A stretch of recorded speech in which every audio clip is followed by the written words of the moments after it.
سنیں گے ایک ایسے لڑکے کی کہانی جو سب کی نفرت کے باوجود بھی ہار نہیں مانتا۔ کیا آپ جانتے ہیں اصل ہیرو کون ہوتا ہے؟ چلیے جانتے ہیں اس خوبصورت کہانی میں۔ ایک چھوٹے سے گاؤں میں ایک لڑکا رہتا تھا جس کا نام فہد تھا۔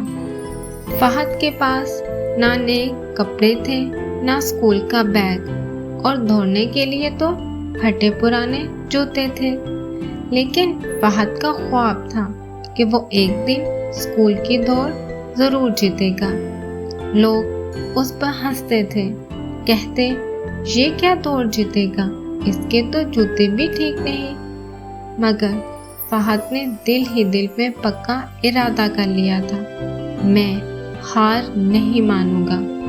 وہ ہر روز صبح خود سے مشق کرتا۔ جب سارا گاؤں سو رہا ہوتا تو وہ چپکے سے جا کر دوڑتا۔ پھر آیا مقابلے کا دن۔ سب نے کہا بیچارہ فہد 2 قدم بھی نہ بھاگ سکے گا۔ دوڑ شروع ہوئی، سب بچے تیز بھاگے۔ فہد نے آنکھیں بند کی اور اپنی ماں کی بات یاد آئی، بیٹا تمہارا جذبہ ہی تمہارے اصلی جوتے ہیں۔ اچانک ایک لمحہ آیا، فہد گر گیا، چوٹ بھی لگی، سب ہنسنے لگے، لیکن فہد اٹھا۔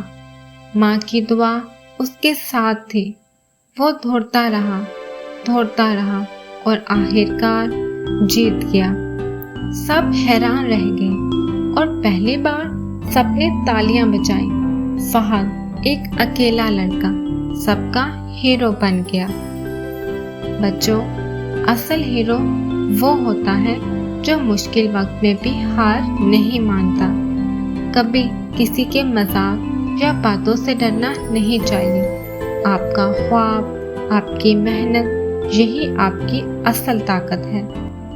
آپ کا سب سے بڑا خواب کیا ہے اور آپ اسے پورا کرنے کے لیے کیا محنت کرتے ہیں؟ نیچے لائک کا بٹن ضرور دبائیں، اور اگر آپ بھی فہد کی طرح مضبوط ہیں تو چینل کو سبسکرائب کرنا نہ بھولیں۔ ملتے ہیں اگلی کہانی میں۔